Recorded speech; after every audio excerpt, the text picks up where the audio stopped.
Can everyone see and hear me okay?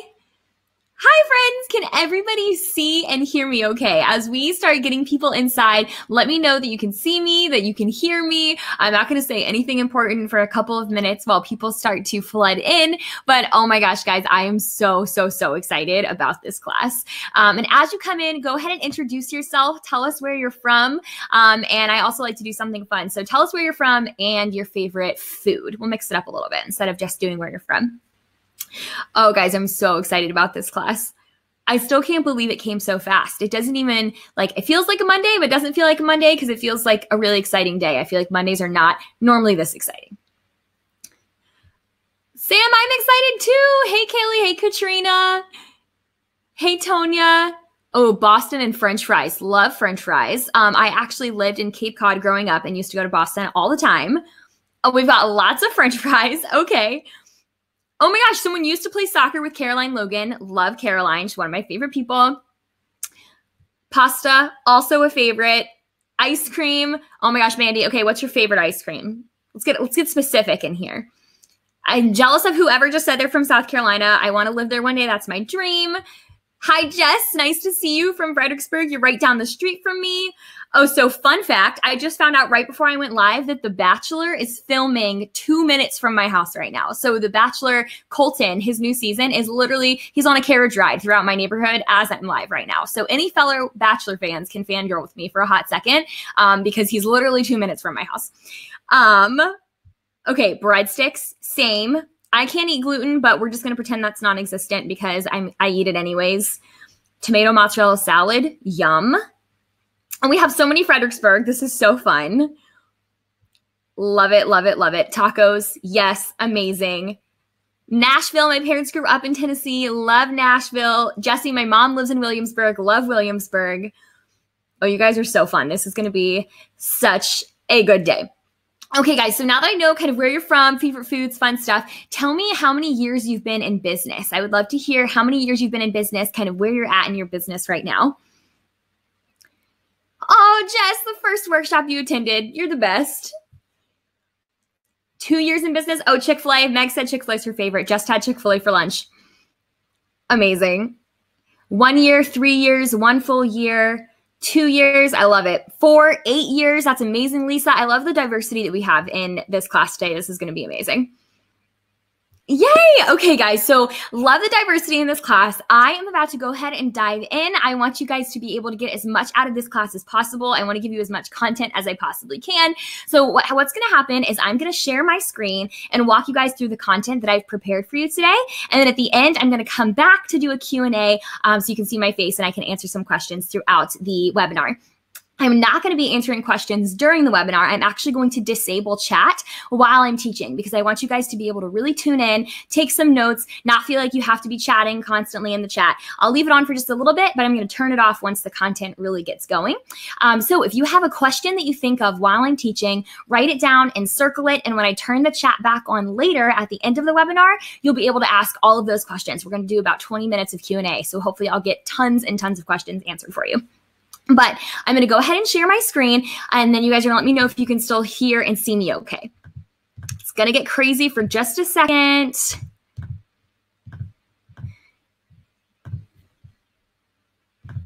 See. Okay, guys, let me know if you can still hear me and if you see the 5 tips for better images and less editing slide. Let me know if you can still see me. And hear me, or not see me, sorry, see the slide and hear me. Yay, perfect. Okay, and if I click between the slides, can you see them move? I don't know how on a Monday, we haven't had any technical difficulties yet, but knock on wood, everything's been going perfectly. Amazing. Okay, yay. So in case some of you don't know, I want to give you a recap of what we are going to be covering today. So we are going to be talking about 5 tips for better images and less editing. And we're going to be covering things like the importance of mastering images in your camera before they ever leave your camera, tips to create gorgeous images in your camera using your manual settings, how to properly set your white balance, how to manipulate all different lighting scenarios, how to get beautiful skin tones that pop in your images, how to minimize your post-processing and deliver really beautiful galleries quickly with a workflow that gives you your life back so you're not constantly stuck behind a computer. Can I get a raise of hands of people that signed up to be a photographer because you loved taking pictures, not that you signed up to be a photographer to sit behind a computer all the time? Let me get a raise of hands of people that feel like they didn't realize they were signing up to just sit behind a computer 24/7. Because I know I felt that way for a long time, and sometimes I still feel that way. And I want to make sure that you guys can get rid of that feeling and get your life back and do more of what you love and not be stuck behind a computer editing. So be sure that you stick around with me, because at the end, there's going to be a surprise bonus, and I'm going to be giving you guys an announcement, something that you haven't heard or seen anywhere else. You guys are going to get priority access to something super, super exciting. And if you've ever done a webinar with me in the past, you know that one of my favorite things to do is to make fun of myself, because I like to level the playing field. I don't want anyone to ever come into any of my educational content feeling like they are comparing themselves to me or feeling like I always created the images that I created now. I like to just level the playing field a little bit. So these are pictures of me when I was 17 years old and a high school senior, and I was just beginning my business. That photo on the left is me holding my business license in between classes before I went back to class. And during these seasons of my business, I was really excited, but I was also really, really frustrated because I knew what I wanted my photos to look like, but I just could not achieve it for the life of me. I would go out to a shoot. I felt like I knew my camera well, but I couldn't get the light to look how I wanted. I couldn't get the images to look how I wanted. And I left most of the shoots feeling more frustrated than I felt excited. And I didn't feel like I had work that I was excited to share or excited to deliver to my clients. And that actually hurt my business from a marketing standpoint too, because I wasn't sharing on social media or getting word of mouth referrals in the way that I should have. So tell me if you relate to that. Tell me if you feel like you have any of those same struggles, because here are what some of my images used to look like. That image on the left was an image I took when I was a senior in high school. And I didn't understand much about shooting in manual, and I definitely did not understand how to properly light my photos. I left all my shoots feeling super frustrated and super, super defeated. And here's another example of that. Lighting was such a struggle for me, and I just could not figure out how to get even skin tones, how to get those eyes that popped, how to correctly get that glowy backlight that we all love. And my clients wouldn't pay a higher price because they weren't seeing the quality of work that I was creating, or they didn't think that the quality of work I was creating was worth that higher price because I didn't know enough about editing or lighting or shooting to charge the prices I needed in order to go full time. And these are what some of my galleries used to look like. This is literally a screenshot of a senior gallery that I delivered to a client. And you can see that they were so inconsistent. That photo on the far left, that close-up, is so much darker than the photos above that. And those ones are overexposed. Some of them were super harsh shadows. I just could not get things to look consistent. My clients didn't know what they could expect from me or what they should expect in their gallery, so they weren't willing to pay the prices that I needed to be charging. And I could also only deliver 20 to 30 images from each shoot. Tell me if that sounds like you again. I could only deliver 20 to 30 good images from a session because it took me so long to find the correct lighting or to get any images that I was proud of. I would only deliver 20 to 30 images from an hour-long shoot. Now I deliver upwards of 80 to 100 images. And here's what my images look like now. So let's just talk about that quick before and after. I went from this inconsistent galleries with poor lighting, images that were out of focus, my clients wouldn't pay for, I wasn't proud of my work, to this. And now I'm able to shoot weddings and senior portraits full time. I've been a full-time photographer for 5 years. I've learned so much about shooting, editing, and lighting, and my clients pay luxury prices, and I book months in advance because I'm proud of my work and my clients love my work. So guys, we're going to dive into 5 tips for better images and less editing. I'm going to go ahead and turn off the chat just so you guys can really tune in and listen to the content that I'm sharing. If you're having issues with seeing or hearing me correctly, make sure you're in a Google Chrome browser and refresh the page if it's not working. But I'm going to go ahead and turn off the chat. All right, guys, let's dive in. So the first thing that we are going to talk about is focusing on consistent light.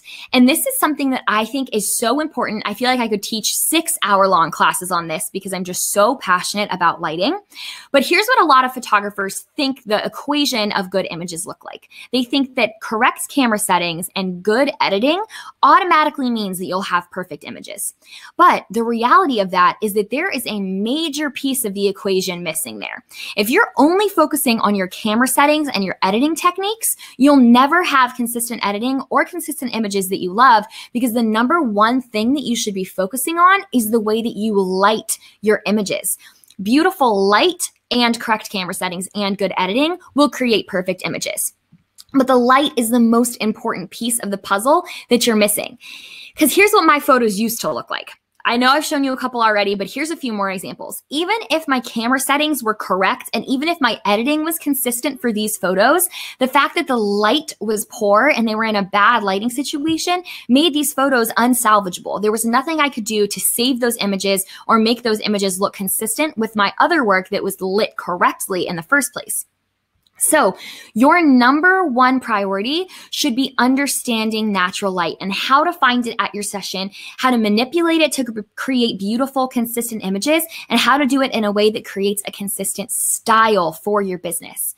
And something to keep in mind is that we won't all be the same. So everyone will light their images in a different way based on their style of shooting. And I bet you may not have even realized that your lighting affects the style of your images just as much as the way you edit them. So the way that you manipulate natural light, the way that you light things affects your style just as much as the way you edit your images. So we're going to talk specifically about how I light my images for my light, bright, and bold style. And we are going to walk through the top 3 lighting scenarios for beautiful, consistent images. And I will say these 3 lighting scenarios are not the only good lighting scenarios, but I picked the 3 best to walk through in this webinar just for time's sake. But there are other lighting scenarios that are good lighting scenarios. We're just going to talk about the top 3. Number 1 is open shade.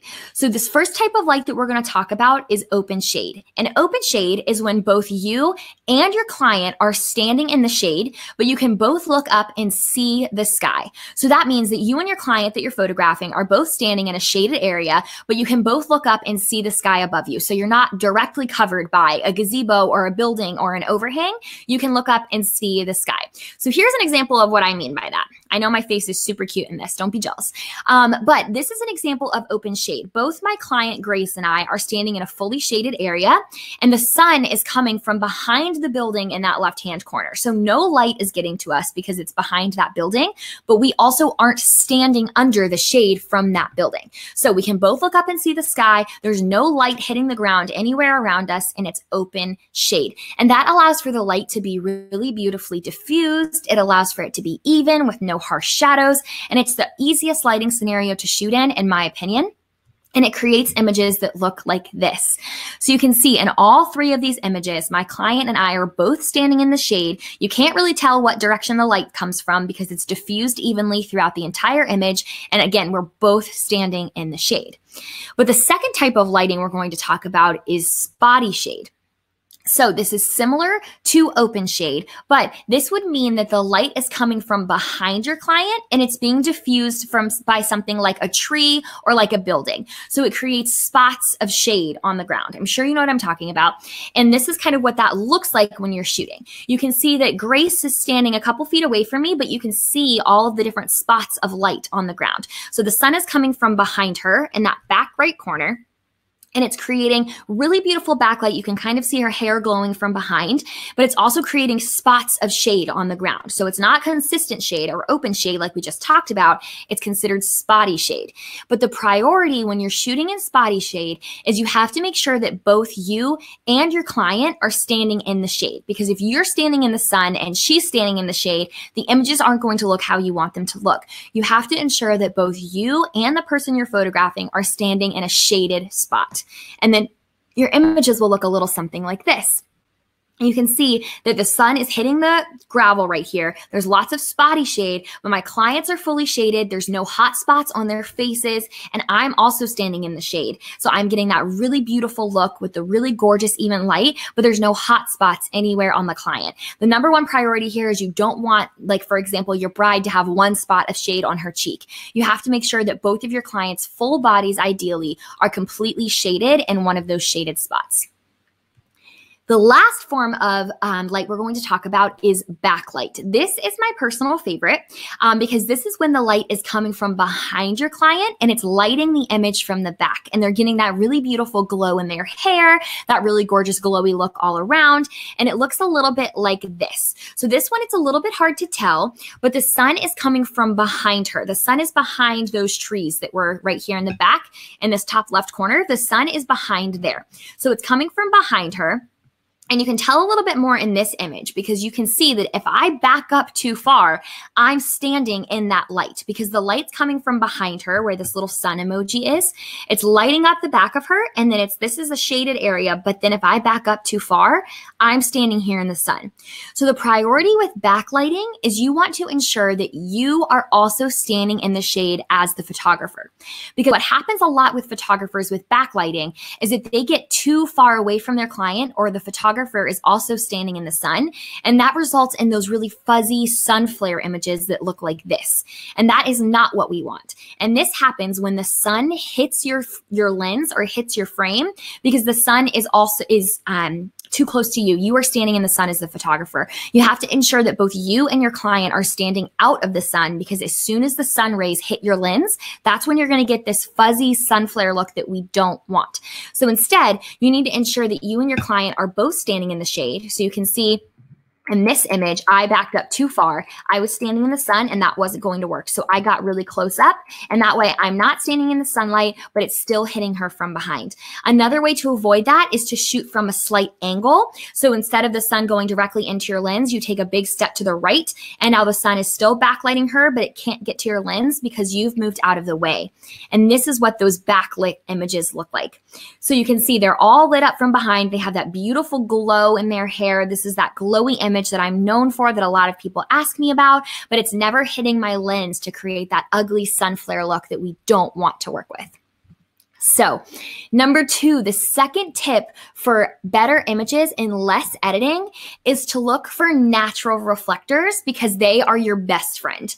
So if natural light is our number 1 priority at a shoot, then natural reflectors are our secret weapon that we need to have in our pocket and the second most important thing we should be looking for at every session. If you don't know what I mean by a natural reflector, light will bounce off of anything that is surrounding your client when you're at a shoot. So for example, in this image, Stephanie was standing in a very big patch of green grass. She was surrounded by green because we're in Virginia, there's lots of green. So instead of there being beautiful, even skin tones with that pop that you see in my work now, she had a green cast on her skin. There was a yellow on her skin. Her eyes were shadowed. And this was just not a pretty image because the light was bouncing off of the things that were around her that acted as a natural reflector. These were examples of poor natural reflectors, because that light is bouncing off the grass and causing a green cast on her skin. Here's another example. Also, can you tell who my model was when I was just starting my business and always needed new images? Because surprise, it was Stephanie. But this was also a poor natural reflector because this image is technically lit correctly. It's backlit. Obviously, I didn't do a great job with avoiding that glare that we just talked about and that fuzziness. But technically, this should be a decent image. However, the problem was she's standing in a big field of green grass and there's no natural reflector to pop light back onto her face. So you're getting those really harsh shadows. You're still getting that weird huey tint to her skin. So instead, I needed to find somewhere that had a good natural reflector. The last example of this would be these 2 images. Technically, these are both still correctly lit. They're backlit. The sun's coming from behind her. They weren't the best lit because you can still see the hot spots on her arms and on her body. But technically speaking, these could have been decent images. But the problem is that in the image on the left, she was standing in such harsh shade that she didn't have that pop back onto her skin. You can see that her face looks really shaded. There's no pop in her eyes or pop to her face. And on the image on the right, you can see that green skin cast again, that same thing in that first image where the light is bouncing off of all of that grass surrounding her and it's making her skin look green. But what happens when you have a good natural reflector is the light bounces off of something surrounding your client that is light or lighter colored, and it bounces the light evenly back onto their face. So it gives you clear, glowing skin, bright eyes, no harsh shadows, and this all without the editing. So here's an example of what I mean by a good natural reflector. You can see that I'm also using a real reflector in these images, and I do use those at senior sessions. I don't use them at engagement sessions. But in this image, I'm so far away from Grace that my reflector that I'm holding isn't doing any of the work. This clear asphalt that she's standing on, that's what's doing the work of the natural reflector. It's evenly lit. It's a one clear consistent color. It's not a wonky color like green or red brick. So it's bouncing clear, even light back onto Grace's face. But you can see in this image, I had to use my actual reflector because that green grass below her was creating that green cast on her skin. So that's when I pop out my actual reflector and I pop it underneath her to create a good reflector that's a light color and gives us that pop that we want. But like I mentioned, I don't use an actual reflector at engagement sessions. So here's a couple examples of a really good natural reflector. So you can see in all of these images, their skin is evenly lit. It's clear. There's no harsh shadows. And that's because they are all standing on something that is naturally reflecting light back onto them. So the left image is a white dock. The middle image is white sand. The far right image is white concrete. And that far right image is a great example because I could have easily had them step back into the grass so that I didn't have that concrete in the image, but I needed that concrete to ensure that the white reflection of the light is what was making their skin glow and that they weren't going to step back and get the green cast from the grass. A couple more examples of this, if you do have to shoot in the grass, would be to shoot on the very edge of whatever field you're shooting on. So the image on the left and in the middle, you can see that I didn't have them go all the way into the field. They actually just stepped in like one step, and right past the grass that you can't see in the front of the frame was some type of natural reflector like asphalt or light colored concrete or gravel. It was something that wasn't more green grass. And in that image on the far right, I had them sit in the part of the field that was golden colored grass, not that super green grass that you see in the background of the image. I had them sit where the grass was a little bit more dead and it was acting as like a golden natural reflector instead of having them back up and sit where it was really, really, really green. Okay, guys, I've unmuted the chat for just a second. Tell me if you're still with me. How are you feeling? We're about to hop into the third point. I'm super, super excited about this one. We're going to get a little bit technical, talk a little bit less about light, but tell me if you're still with me. Can you still hear me okay? Taking notes? Everything going well? Take a sip of water real quick.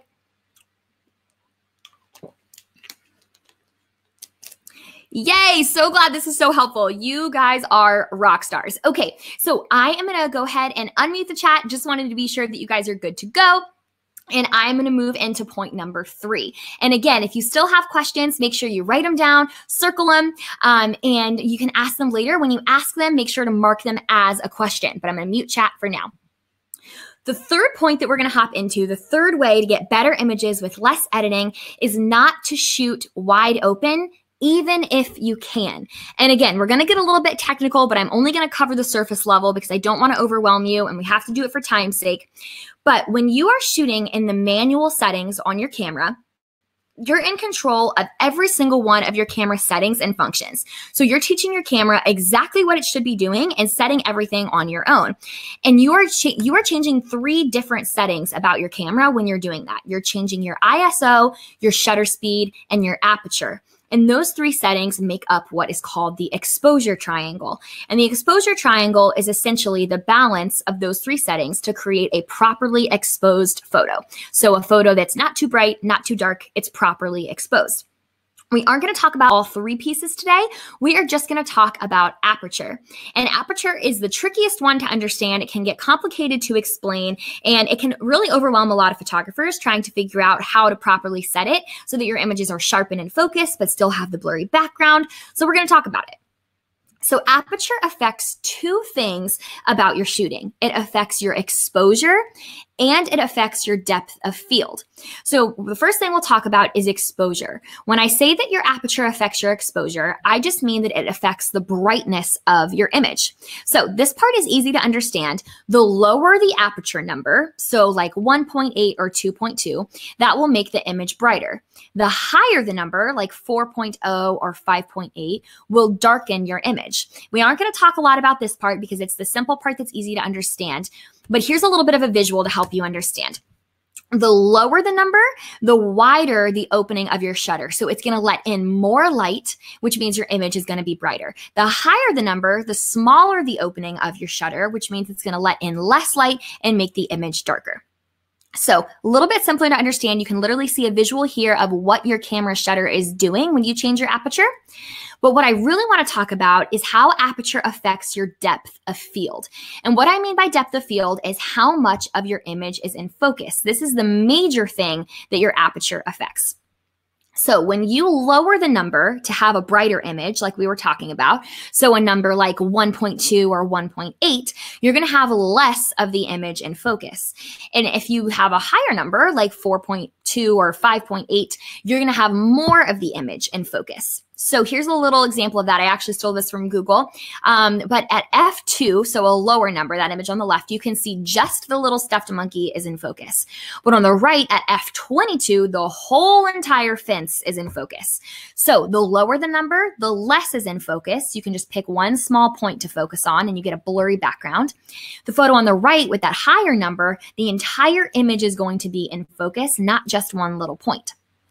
And as portrait photographers, and what you see in my work is that we want less of the image in focus because then we get more bokeh. And bokeh is the name for that really beautiful, creamy, blurry background that you see a lot of high-end professional photographers achieve.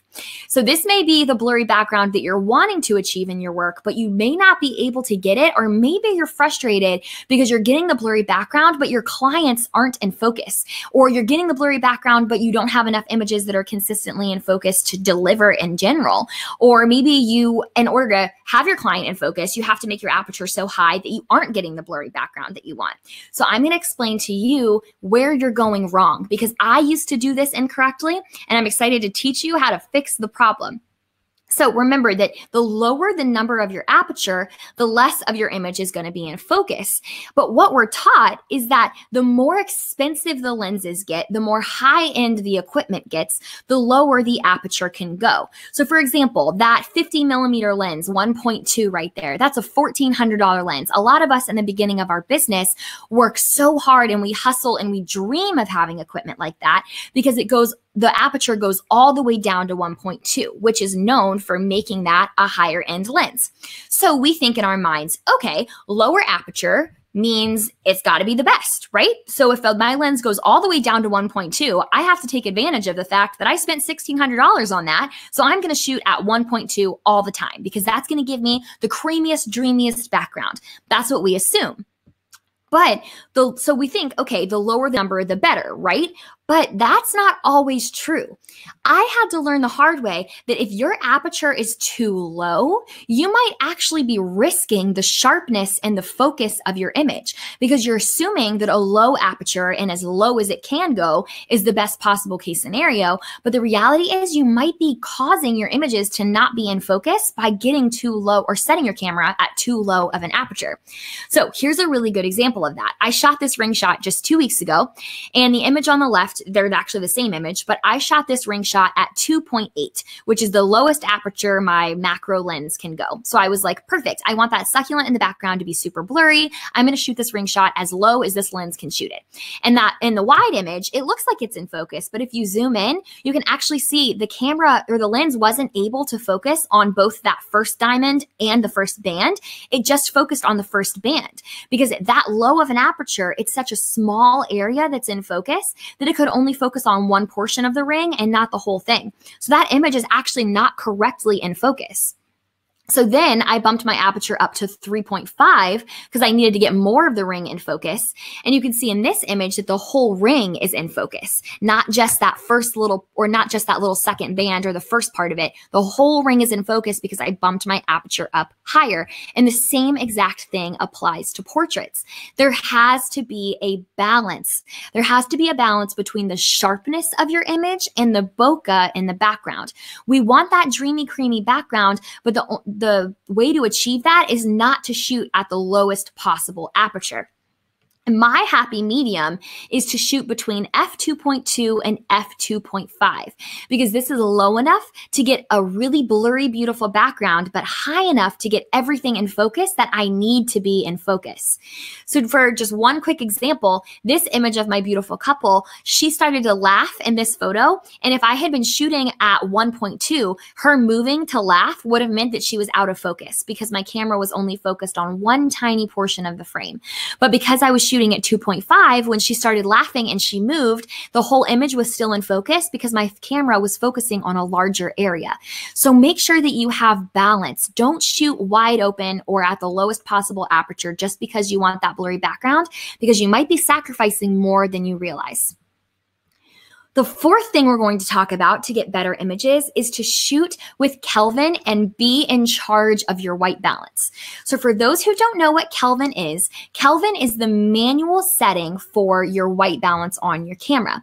And our goal is that we want to master white balance in camera. We talked briefly about this earlier, but our goal as photographers should be to get as much right in our camera while we're shooting as possible to minimize our editing later and speed up the entire post-processing and gallery delivery timeframe. So if our goal is to get better images in camera to cut down our editing time, white balance has to be one of the things that we focus on. Shooting on auto white balance isn't wrong. There's nothing wrong with that. But what it does is it makes each image different, and it makes it hard to sync your settings and edit later. Because if your camera is deciding what the white balance is, it's changing the white balance every single image you take. If a cloud moves just slightly, it's changing the white balance of that entire image, which means when you go to edit later, things are inconsistent and really hard to change and to sync settings. So shooting in Kelvin, like I mentioned, is the manual setting for your white balance. It can be found in your white balance settings with a little K symbol, and it's dictated by a number. So the higher the number, the warmer your image is going to be. The lower the number, the cooler your image is going to be. So for us Canon shooters, if you're using those presets that it has for your white balance, where it gives you like a sunny option, a cloudy option, a shady option, just for reference, the cloudy preset is around 6,000 Kelvin, and the shade preset is around 6,900 Kelvin. So here's what the Kelvin scale looks like. So it goes from 1,000 to 10,000, which is a really broad spectrum. So I'm typically only using from about 5,000 to 9,000. That's typically where I'm shooting because I'm always shooting in natural light. Unless I have to be shooting in artificial light at a wedding reception, I'm always shooting in natural light. So I'm typically staying between 5,000 and 9,000 for my Kelvin. And you want to remember that skin tones are your priority when you are setting your white balance. You don't want to set your white balance based off of what the background looks like or based off of what the color of her dress looks like. You want to base your white balance on the skin tone of the client that you are photographing. You want the white balance to make their skin tone look as accurate as possible in camera. So here's just a quick little example. This image was taken at the very beginning of a wedding day when the sun was pretty high up in the sky. So instead of just putting it on the shade preset, which is what I would have used to do, I decided to custom set my white balance with Kelvin, and I knew that it wasn't fully shaded, so the image was going to be a little bit too warm with that preset at 6,900. So I dropped it down to 6,600, and it ended up being perfect because it was the middle of the day and the sun was a little bit high. But at the end of the wedding day, this image was taken right as the sun was going down. So the light was really blue. It's kind of right as the sun's going down. You guys know what I'm talking about as photographers. So I had to bump my Kelvin way up to compensate. So because the light was so blue and so cool, I had to bump my Kelvin all the way to 9,000 in order to make their skin tones look accurate and lifelike. But if I had only used those presets or used auto white balance, they would have looked really, really blue, and this image would have been harder to edit and to salvage instead of just getting it correctly in camera the first time. And the fifth point we're going to talk about, which might blow some of your minds, is that I recommend not living by the meter because you know your work better than anybody else. And this is going to be a short point, but it's one that I wanted to mention because this might blow some of your minds, but I have never used my light meter. That little symbol right there at the bottom that you see in your viewfinder when you're shooting, I have never in 5 years used that light meter to determine whether my camera settings were accurate or not. So for those that may not know, the light meter inside your viewfinder tells you if the image is overexposed or underexposed and where your settings should be accordingly. But if I were to look at that light meter, it would always tell me that I'm wrong because I shoot way overexposed according to that meter. So I would literally be constantly being told that I was wrong, even though my images on the back of the camera looked exactly how I wanted them to. If I was living by that meter, I would have changed everything that I was doing. But you need to trust that you know your work. You know your work so well. And I judge how accurate my images are and how accurate my settings are based on how they look on the back of my camera, not based on that meter. I have never looked at that meter because I know that if the image looks right on the back of the camera to me, that I am the photographer, I am in charge of my own style, and I trust my eye and my gut and my style more than I trust that little stinking meter. And something to remember is that her way is not the only way. And what I mean by that is the way that someone else shoots or the way that someone else has taught you to shoot is not the only way to shoot. Because in the beginning of my business, I was taught that you should live and breathe by that light meter. And if it was too high, you needed to adjust your settings accordingly. And I learned that formally in a photojournalism class because from a technical standpoint, that's how things work. But that is not the only way. I used to be paralyzed by the fear of messing up that meter or the idea of going off and doing things differently. But remember that the way that you shoot can be however you want to shoot that makes sense for you and your style. And you don't have to do anything based off of what someone else does or based off of how you were technically taught. You can do it however makes the most sense for you and your images and your work. Okay, guys, so go ahead and start getting your questions ready. I'm going to open the chat back up. If you are going to ask a question, make sure that you mark it as a question before you send it, because that's where I'm going to be looking for questions when I start to ask or when I start to answer them, excuse me. But I have something really exciting I want to share before we dive into Q&A, because I'm introducing something to you that no one else has access to yet. You guys are literally the first free live class of the day. You're the first people to get your hands on it, and I am so stinking excited because I'm introducing to you the Hope Taylor Photography course, which is a brand new 25-lesson self-paced online course that walks you through how I create images with my signature light, bright, and bold style. So everything in this course is exactly what I do every single day to create my beautiful light, bright, and bold images. It's literally my exact workflows, the exact step-by-step process of how I do everything every day in my business. And until now, this content has only been taught at in-person workshops that cost $1,600 a seat, and they cost travel costs to get here. And they only happen 3 times a year, and they typically sell out very, very quickly. And it's also content that I'm regularly asked to speak at industry-leading conference and events. And it's the most sought-after content that I'm asked to share literally every day. I can't tell you how many Instagram DMs and emails and messages and blog comments I get asking to share the exact content that I have put into this course. So you can learn more about it, the Hope Taylor Photography course, Shooting for Light, Bright, and Bold, at this link if you want to learn more while I'm walking through. But this course is broken down into 4 modules because when I'm asked about my style, it's not just my shooting or just my editing. And I didn't want to create a course that only gave a small piece of the answer. I wanted you to have a course that gave the full understanding so that you didn't have to walk away from this course to buy another course in order to have a full understanding of my style. I wanted to give you one full, massive course that had every answer in it so you don't walk away wishing you had another piece. So the first module is the shooting basics. I walk you through the foundation of understanding your camera and your manual settings. The second module is the shooting breakdown. So I talk about the exposure triangle in depth. I talk about each individual camera setting, how I set it, and a technical understanding of each. We talk about focusing and how to get tack sharp images and everything I do when I'm shooting to lock in focus and ensure that almost every single image is perfectly tack sharp. We talk about white balance, and I walk you through an entire senior session where you get to see me set my settings according to different lighting situations. You get to see my straight out of camera images. You get to see the entire deal at a full senior session. And then we talk about natural light, which is a breakdown of how I find the perfect light at every shoot, how to manipulate it for beautiful images, where to put your clients, how to use natural reflectors, when to use a real reflector, and more. So much lighting information, guys. You get to follow along for a whole nother shoot where I troubleshoot lighting at a senior session as if it was a normal paid client. You also get to see me shoot in tricky lighting situations like direct sunlight. And one of my favorite parts about it is that I talk about getting the glow, which is one of the things that I am most known for. It's my signature lighting scenario, is getting those really beautiful glowy portraits of my clients. And there is a lesson dedicated just to getting the glow and how to master my signature style of lighting. And then the last module, which is my favorite, is called Editing for Efficiency. You get screen recordings, uncut, of my full workflow for uploading, organizing, culling, editing, exporting, sizing, gallery delivery, and backup of my images. The whole workflow from start to finish, uncut, no stone is left unturned.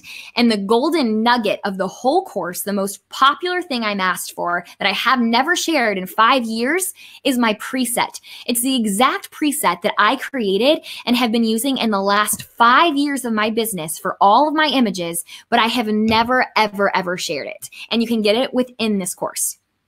And there's also 9 bonus freebie videos, like my must-have programs, my gear checklist, the Am I Ready to Outsource video, additional shooting and editing clips, same-day slideshow walkthrough, PDF downloads, and more. I'm going to highlight a few of my favorites because I love them all, but I want to just highlight a couple for you. One of my favorites is the course workbook. So my absolute favorite bonus in the whole course is that you get to have access to a 30-page workbook that walks you through the entire course with additional questions, new assignments, tips, resources, and so much more. It's an amazing resource to guide you through the course, so you get the absolute most out of it that you possibly can.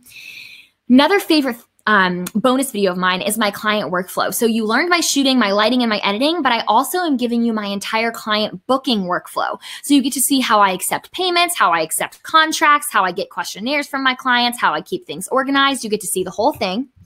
There's also a same-day slideshow bonus, which means you get to see a complete walkthrough of how I create slideshows on my wedding days for my client, the day of their wedding at the reception, and how you can do that and implement it into your business too.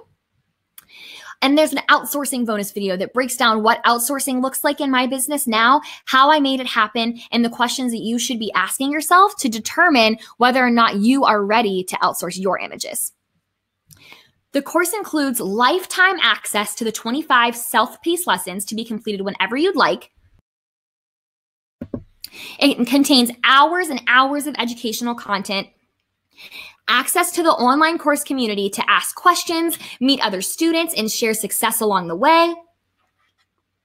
And those 9 bonus freebies that we just talked about, including my preset, the gear checklist, the bonus videos, the workbook, and more. And guys, let me just say, the community for my photography course and all of my courses, we are one big happy family. You will never be in a more excited, encouraging online community than the Hope Taylor course community.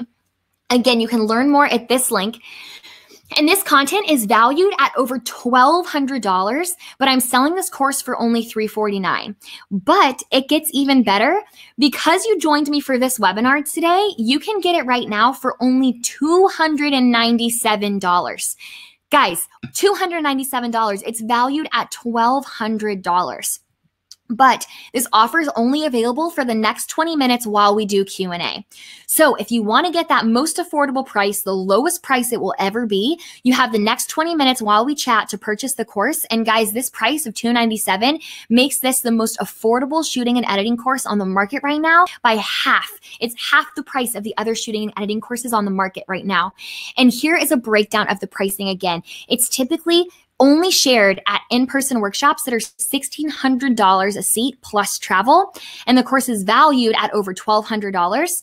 The full price is $349, but I'm selling it to you guys on the webinar right now for only $297. I want to share with you guys some of what my course students had to say and show you some progress of my course students thus far. And then I'm going to go ahead and start diving into some questions. So make sure that you've sent those in the chat. But here is what some of the students have taken the course have had to say. So here's some of their work after implementing what they've learned, and they are blown away. With Mary Jane, it only took her an hour to call and edit, which is down from her typical 3 to 4 hours per session. And with Maggie, the image on the left was before the course, the image on the right was after, and it was taken on a cloudy day. She knew how to handle her settings when she normally would not have had any idea. She said the course has helped her more than she can know. Colleen said that she had a session on Sunday and this course is just blowing her away. She said she didn't let them dictate the time. She was there before sunset. She used everything she implemented in the course. And that she said for once they weren't blown out and I delivered a gallery the same exact day. And I've never done that before. I had to do so little editing. And her client even messaged her to point out how incredible the images were. Here's just a couple of more. Leanna said that she finally found her style and she had been struggling for years and was never able to truly stick to one thing, but this course explained it in a way that made sense to her and now she can really nail the style of her images. And Becca is so thrilled with the difference in her photos. She's so pumped. She said minimal editing was required and for once she wasn't nervous to show her clients images on the back of the camera at her session. And then here's what Tammy had to say. She said, first of all, that she never even knew she was able to achieve the images that she's now delivering to her clients. She said, before the course, tell me if this sounds like you because it sounded a lot like how I felt in the beginning of my business. She said, before this course, my photography was so inconsistent and I still relied on auto, like shooting an aperture priority or using auto white balance. I struggled with color cast and I struggled with consistency because of poor lighting. Hope's course was so good that I literally binged it overnight, Netflix and chill style. That cracked me up. She said Hope literally shares her entire photography workflow from booking to clients to culling and editing and her preset. The first session I did after seeing her lesson on shooting in harsh light was such a win. I'm not afraid to shoot at times other than golden hour. And not only that, I'm implementing her tricks was the smartest thing that I have ever done. And this course content is the best advice Hope has ever given me. I never even knew I was able to achieve the images I'm delivering to my clients. I can't wait to use her techniques for changing settings during my sessions and be able to consistently nail skin tones and exposure and deliver galleries in 7 days. And guys, the best part about this whole course is it is 100% risk-free because I give you a 30-day money-back guarantee. That's how much I believe in this course and its content. Because if you complete the course and complete the workbook and implement what you've learned and you don't see results in your images and in your bookings, I will give you all of your money back within 30 days. And just a reminder, guys, you're getting it for the lowest price it will ever be at only $297. And here are some pictures that Colleen took before taking the course. So this was Colleen's first paid session that she ever did, and she was only able to charge $200 for 4 hours of her time. But then this family saw a session that she took after completing the course on Instagram, and they decided to book her again for another family session. And she created these images. And guys, she was able to charge $200 for 20 minutes instead of $200 for 4 hours. Look at that before and after of the quality of that work. And then here's a before and after from Allison, who's one of the course students. The image on the left was before the course. The image on the right was after. Same with these images from Jess. The image on the left was before the course. The image on the right was taken after in Italy, totally casual. These are some before and afters from Tammy. You can see that she had that fuzzy light we talked about because she didn't understand backlighting until the image on the right. And then this is the change in the Instagram feed from Elena. She, before taking the course and learning the shooting and editing content, her Instagram feed and her work looked like it did on the left. And now her Instagram feed and her work looks like it does on the right. That difference blew me away. So again, guys, you're going to get the lowest possible price right now at $297 while we finish up Q&A. And I'm going to come pop back in. So make sure your questions are in the chat.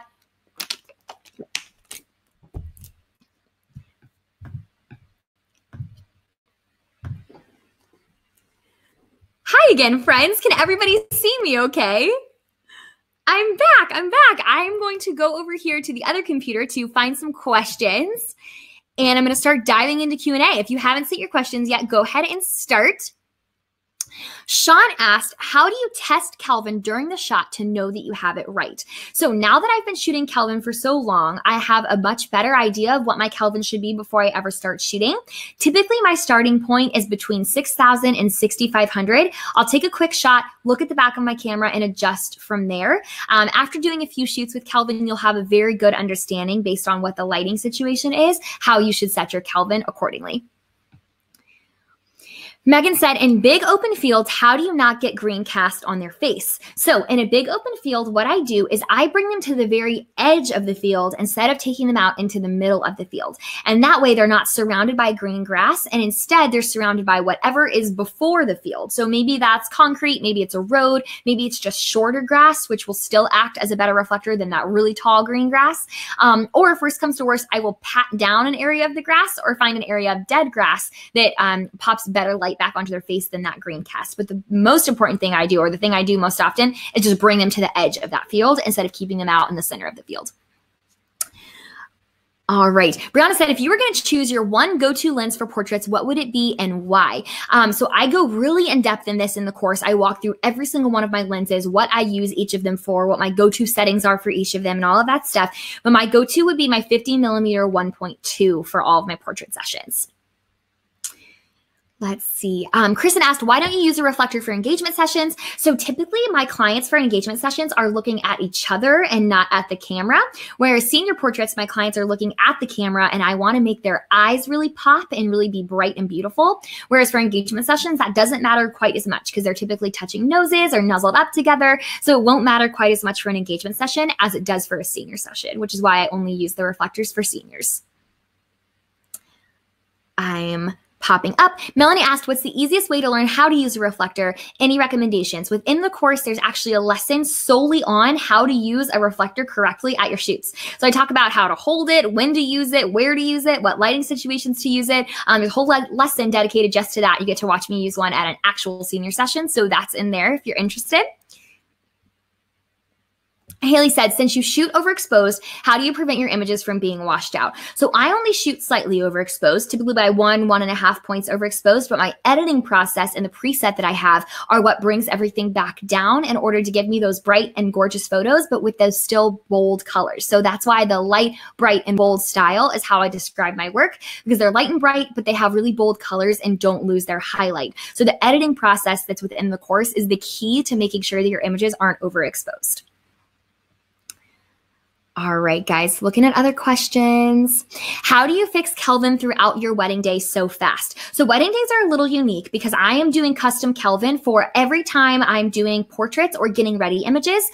If I'm changing really quickly from a lighting situation, like say that the ceremony's inside and then I have to rush outside for family formals, I will put it on auto just for those few minutes where I'm switching back and forth, and then I go back to Kelvin. But again, with practice, once you get used to it, it's worth it to stick with Kelvin. And we do go way more in depth about Kelvin and white balance within the course. There's a lesson dedicated just to that.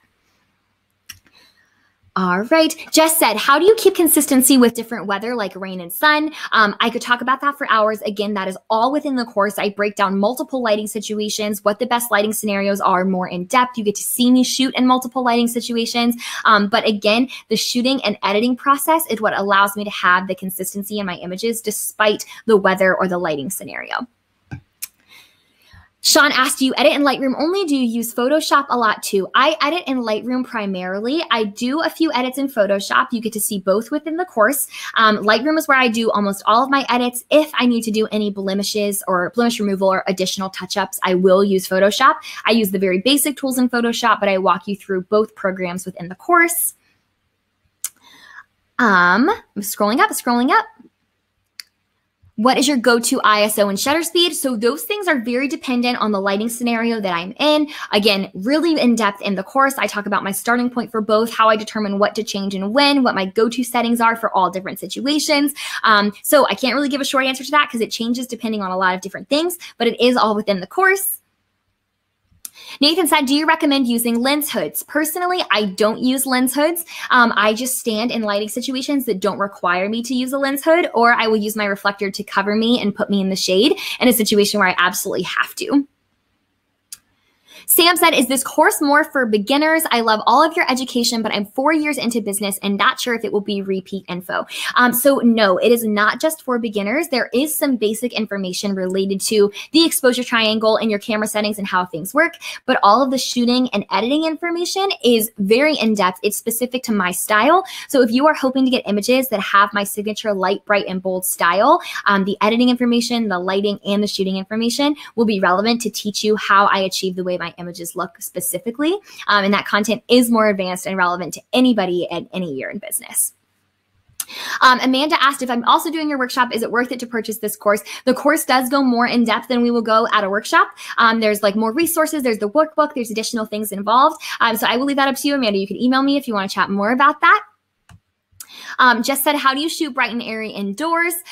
Same thing. It's all within the course. The settings and things will obviously change accordingly. I recommend shooting in natural light as the best of your ability, which would mean that you would need to find somewhere indoors that has really good natural light, turn off all of the artificial lights or all of the light bulbs in the room, and you use artificial light from a window, or excuse me, natural light from a window instead of artificial light, and that will still give you that light and airy vibe that you see in my work. I'm scrolling. Where did you get your sweater? It is from Monkeys in Fredericksburg, aka my favorite place on the planet. How do you back up? Haley asked. So I have 5 different forms of backup for my images at all times. I walk through all 5 of them within the course. My favorite one, though, my favorite way of backing up images in a way that keeps them safe for a long period of time from the JPEG perspective is that I use CloudSpot for my gallery delivery. So once I deliver a gallery, my images are backed up on CloudSpot for as long as I am paying for the program. And I actually had my hard drive crash when I was in my first year of business. And the only way I was able to recover my images was from my gallery delivery program. So I highly recommend having a gallery delivery software where you can keep your images for a long period of time. And that way you know that your JPEGs are backed up somewhere online and not on a hard drive if yours were to crash like mine. But I have 5 other forms of backup that are super important before they ever get uploaded to a gallery. And those are all within the course as well. And I'm going to do one more question. We have time for one last one. If you haven't put yours in the chat yet, make sure to add it.